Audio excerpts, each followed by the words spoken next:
What was the best move made by the New York Giants this past offseason?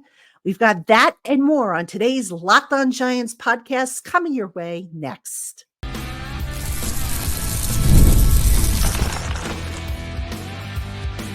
You are Locked On Giants, your daily New York Giants podcast, part of the Locked On Podcast Network, your team every day. Today's episode of the Locked On Giants podcast is brought to you by FanDuel. Make every moment more. Right now, new customers get $150 in bonus bets with any winning $5 bet. Visit FanDuel.com/LockedOn today to get started. Hello, New York Giant fans, and welcome to another edition of the Locked On Giants podcast, part of the Locked On Podcast family, your team every day. I'm your host, Patricia Chan, a credentialed member of the New York Giants media for Locked On, as well as for GiantsOnSI.com. Find us, the written work that is, on si.com/NFL/Giants. And welcome on in, and a happy Memorial Day, by the way.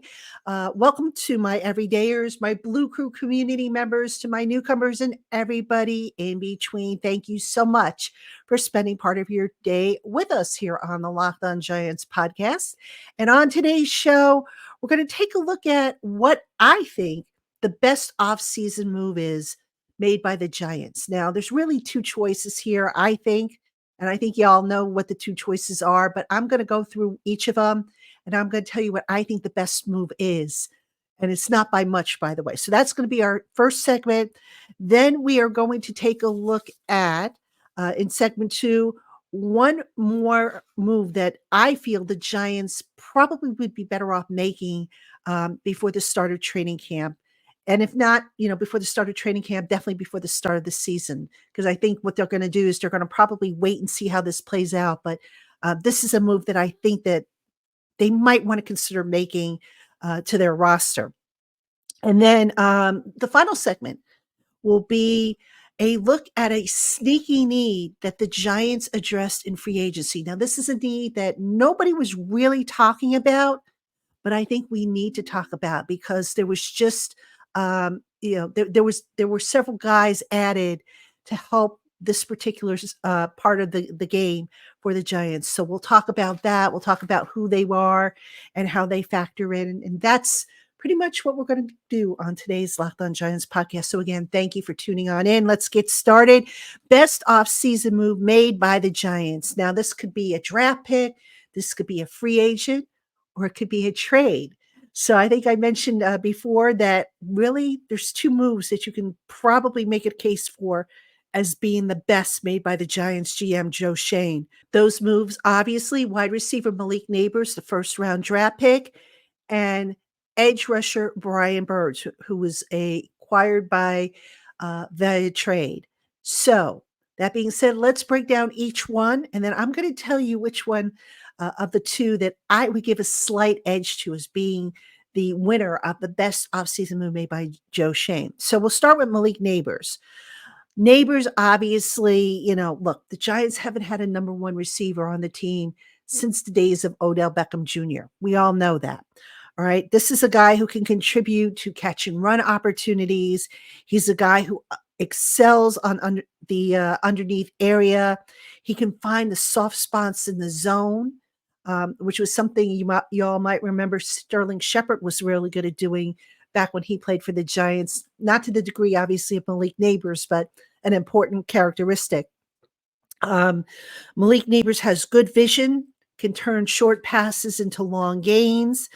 He can pick up the yards after the catch, which is a benefit, a big benefit, I might add, specifically if the Giants' offensive line struggles again and the Giants have to rely on a lot of short passes or getting the ball out of the quarterback's hands quickly. They now have a guy in Malik Nabers who can take those shorter passes, maybe turn them into something a little bit bigger. So that all being said, Malik Nabers is a big, big addition to the offense. He's going to also open up things for the other receivers on the team. My guess is he will probably be drawing double team coverage on a regular basis or semi-regular basis, and that will give other guys an opportunity to make plays. So Malik Nabers, hands down on offense, the best offseason move that the Giants made, the first round draft pick. Now on defense, I mentioned Brian Burns, whom the Giants acquired via trade with the Carolina Panthers. So let's start off with the value that the Giants paid to acquire Burns. They gave up a second round pick this year. They swapped fifth round picks also this year with the Panthers. And then they gave the Panthers next year's fifth round pick. That's great value. Considering that the Los Angeles Rams, I think it was last year, offered Carolina 2 first-round picks for Brian Burns, and Carolina basically turned them down. So the Giants, for them to get Brian Burns for what they paid, great value. All right, very shrewd business deal by Joe Schoen. With the addition of Burns, they now have a 3-headed pass rushing monster, which they have not had in I can't tell you how many years. All right. So when I talk about the pass rush, I always say ideally you want to be 3 deep. Now they're 3 deep. They've got Burns, they got Thibodeau, and they got Lawrence. That's a 3-headed monster, folks. Now, if they can get, Ojulari to stay on the field, 4-headed monster, your old 4 aces package, if you will. So Burns, obviously, huge addition. Now, New York finished 11th in ESPN's pass rush win rate with a 45% pass rush win rate. Say that 10 times fast, right? So they finished 11th according to ESPN. They want to get better. They want to be able to get home more often. All too often we saw, last year, Wink Martindale blitzing, doing all these exotic blitzes to get home to try and fool teams. They weren't fooling anybody. All right. And they've got to obviously be more effective with the pass rush. Burns, I took a look at Pro Football Focus and his pass rush win rate versus that of all the Giants pass rushers last year. Burns head and shoulders above him. No, not even close. So he is a huge addition to that defense. And oh, by the way, the guy can play the run. So he's not just a pass rusher. He's also a run defender, which is what you want if you're going to put the guy on the field, just about every snap. So all that being said, the best addition to the defense, Brian Burns. Now, which of Malik Nabers and Brian Burns is the best offseason move? This is my opinion. All right. You guys can disagree, and that's fine. If you agree, disagree, put your comments. If you're watching the video, put the comments below. If you're listening on audio, send an email. Let me know what you think. But I think, ladies and gentlemen, the best offseason move of the two by a hair, all right, because that's how impactful I think both these guys can be. By a hair, it's Nabers. And I say that because the offense last year was in far worse shape than the defense. Not just because of the injuries, not just because of, the quarterback situation, the revolving door that they had there. Just the Giants, other than Saquon Barkley, had no playmakers. Now they bring in Nabers. He's a playmaker. All right. They bring in a guy who can turn that offense into what the coaches always envision, which is a more explosive unit. Giants, as we know, ranked towards the bottom of the league last year in explosive plays. He gives a decent sized target to the quarterback to throw to. All right. And he's a guy who teams now have to maybe devote multiple assets to remove from making any kind of damage against them. So to me, Nabers hands down wins this one as far as the most impactful offseason acquisition the Giants have made. Now, that's not a diss to Burns. Burns is, like I said, he's a big acquisition. He's going to create your own poison type of situation on defense for opposing offenses. But I think, if you're looking for a guy to really, single-handedly make a difference on a unit, you got to go with Malik Nabers in this case. So he gets my vote for the most impactful or the best offseason acquisition made by the Giants. All right, coming up next, ladies and gentlemen, What is one remaining move that I'd like to see the Giants make before, if not before training camp, definitely before the start of the regular season? We'll talk it all through right after this. Hey, Giant fans, it's winner takes all in the NBA and NHL, and FanDuel is giving you a shot to bring home a big win of your own. If you're like me and you're liking the New York Rangers' odds of winning the Stanley Cup, you'll want to be part of the action.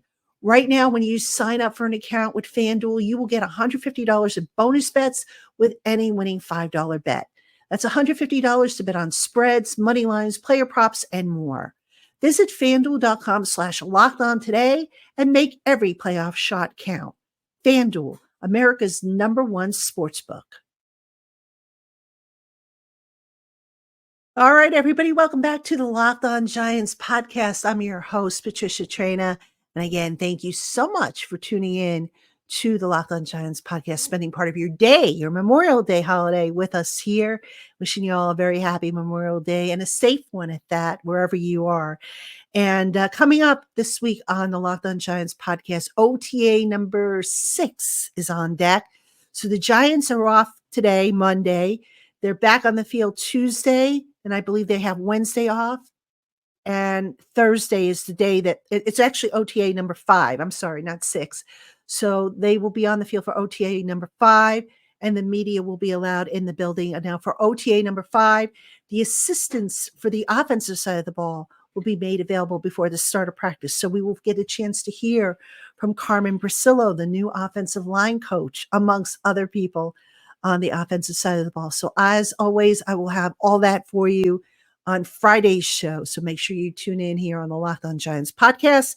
All right, in this segment, what's the one move that the Giants probably should consider making before the start of the season? Now, before I tell you what that move is, they're obviously, I think, going to take a wait and see approach because, they've got bodies at this position. They've got talent at this position. The question is do they have what they need in order to hold up against the competition? So let me just tell you what the position is, and we'll talk more about it. All right. Cornerback is my biggest concern right now with this team. Now, obviously, I don't have to tell you that they're going to go up against some pretty good cornerbacks this year. Pretty good receivers this year in the division, outside of the division. The plan, according to Jerome Henderson, the defensive backs coach, is going to be Deonte Banks and Cordell Flott. And Banks, I think, is going to be fine. Last year he played really well. But Cordell Flott now all of a sudden is CB2. It's his job to lose.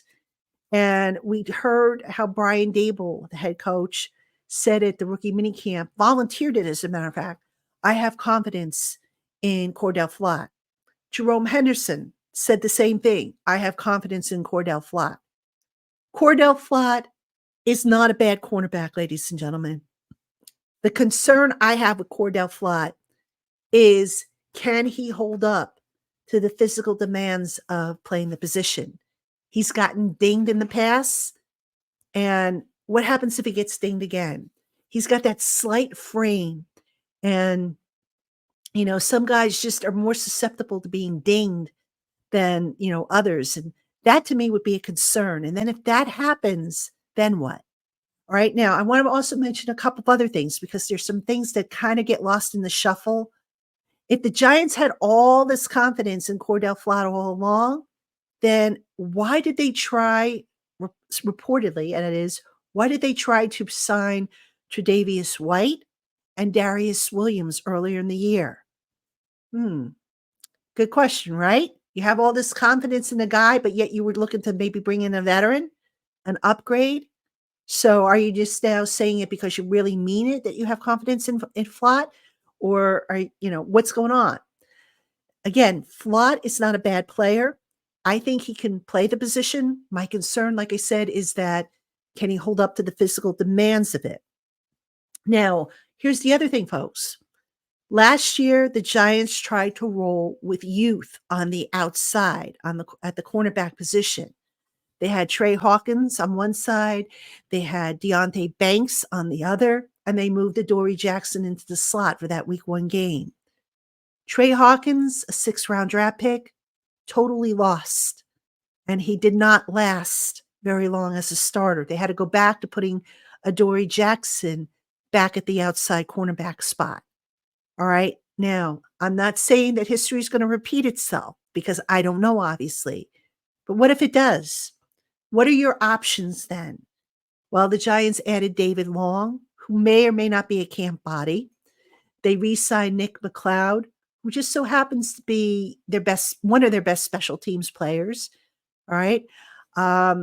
They have Darnay Holmes, who's more of a slot guy and also one of their best special teams player.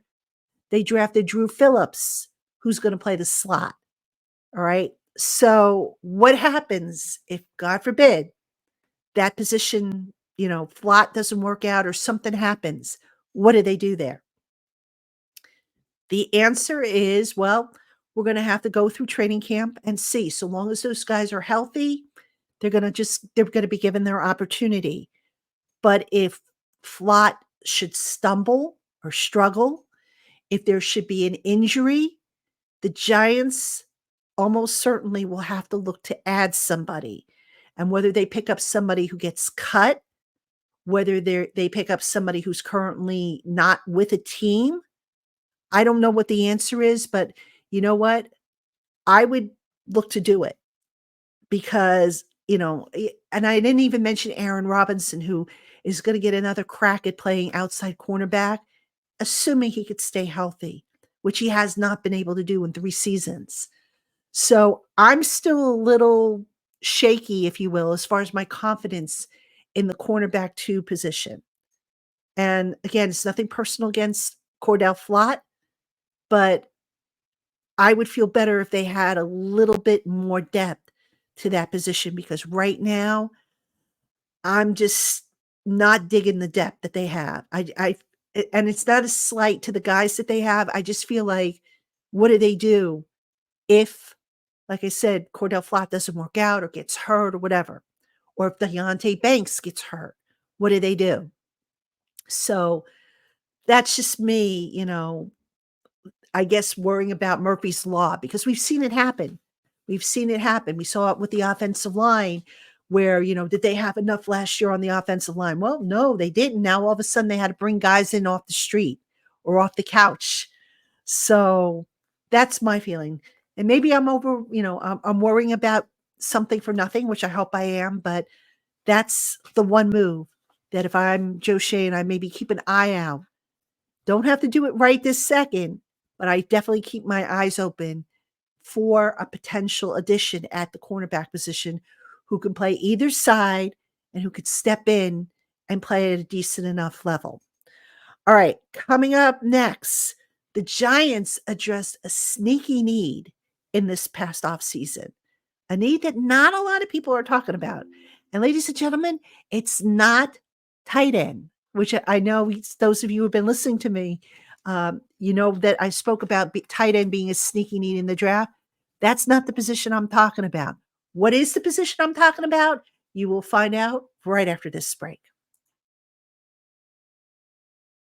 Hey, Giant fans, with the dead period coming up in the NFL calendar, I'm really looking forward to catching some shows and concerts in the area. And no matter what I end up choosing, I never have to worry about being shut out thanks to GameTime. With GameTime, there are always great seats available at competitive prices right up until the start of the event and even after.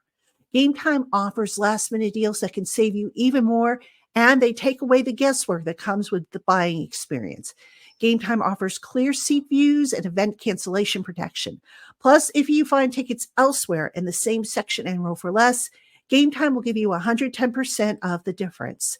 So go on and take the guesswork out of buying tickets with GameTime. Download the GameTime app, create an account, and use the promo code LOCKEDONNFL to get $20 off your first purchase. Last minute tickets, lowest prices guaranteed. Terms apply. All right, everybody, welcome back to the Locked On Giants podcast. I'm your host, Patricia Traina. In this segment, what is the sneaky need that the Giants very subtly addressed during the offseason? The need that not a lot of people were talking about, but probably should have been talking about. Hint, it wasn't tight end, which is a position that I know I kept pounding earlier in the year. What position was it? Special teams. Yes, special teams. The Giants last year, according to Rick Gosselin's special teams rankings, finished tied for 23rd with the Carolina Panthers. All right, that's overall kickoff coverage, punt return, kickoff return, all that good stuff. All right. Now, in terms of field position, let's take a look at the numbers there. The Giants on kickoff returns ranked 30th in the NFL last year with an average of 19.2 yards per kickoff return. All right. They ranked 19th in punt return, average of 8.9 yards per return. In coverage, they were ranked seventh in punt coverage with 6.9 yards per return and 18th on kickoff returns, 23.6 yards. So, and I'm not just talking about the returners here. I'm talking about the entire unit, mind you. So the Giants, obviously, they replaced Thomas McGahee with Michael Goldriel. That was move number one. But as is usually the case when you bring in a new coordinator, you bring in different players, guys that maybe fit what the new coordinator wants. And that's something, ladies and gentlemen, that the Giants did rather heavily this past offseason. So let's take a look at some of the names. All right, now, obviously, these are not guaranteed to make the roster. Some of them will be, some of them won't. But these are some names that you probably want to pay attention to when it comes to the all-important special teams and getting the ideal field position, flipping the field, and all that good stuff.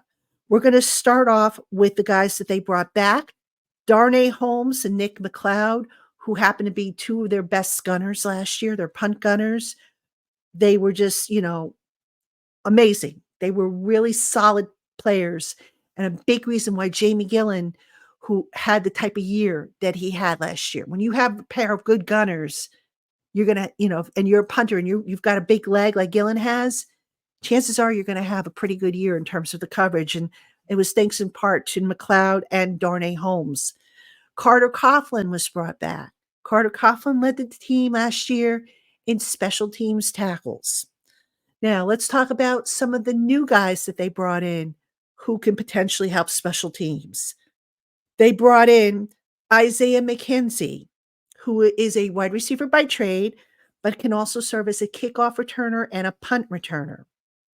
Now, obviously, they also brought back Gunnar Olszewski as a punt returner, but when you have so many roster spots, you want to get a guy to be able to do as much as possible. So while you'd like to think that Gunnar Olszewski is a lock to make the roster, I don't know if I could say that right now. If I were putting together my 53-man roster right this minute, I don't know that I would say that Olszewski is a lock. Okay.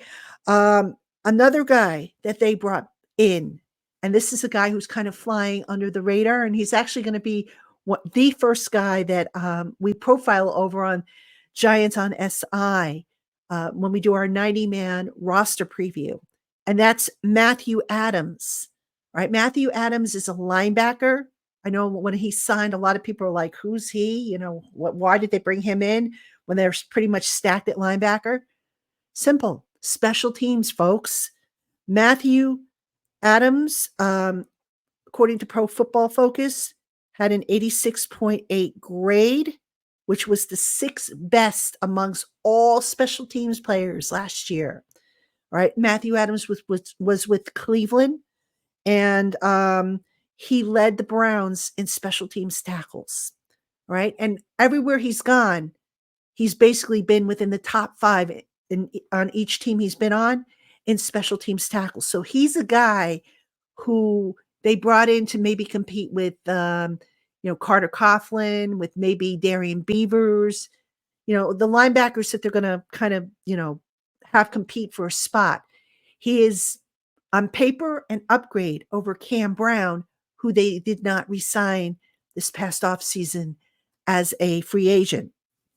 So the Giants, special teams last year, the starting field position on kickoffs, I think the average was 26, and the Giants were at 23.6. All right, their average starting field positions. So not really that much above average, which was a problem. So flipping the field, getting ideal starting field position, very much a need for the Giants, a sneaky need. So with all the focus that was put on the offseason on fixing the offensive line, on making a decision on cornerback and on wide receiver and all that other stuff, all the other positions, special teams, the Giants were at work to fix that unit. Because look, special teams is 1/3 of the game. It's an important part of the game because it does set up your starting field position. And the Giants really needed to redo that unit, probably just as much as they needed to redo the offensive line. And it's just something that a lot of people didn't talk about because, it's like the offensive line was just so in your face with its shortcomings that the special teams unit just kind of was, a lot of people kind of glanced past it. So that's the special or the sneaky need that the Giants address in the offseason. What do you think, guys? Did they do enough on special teams? Well, I guess we'll find out. Obviously, you've also got rookies who are going to try to make their mark on special teams, but certainly bringing in some of these established veterans and bringing back some of the established veterans, hopefully, will make the Giants special teams unit a lot better. All right, everybody, that's going to do it for us here on the Locked On Giants podcast. Thank you again for tuning in, spending part of your day with us. Keep it here all week long. We'll have all new episodes of the Locked On Giants podcast. So until tomorrow, Giant fans, have a great rest of your holiday, and I will see you tomorrow.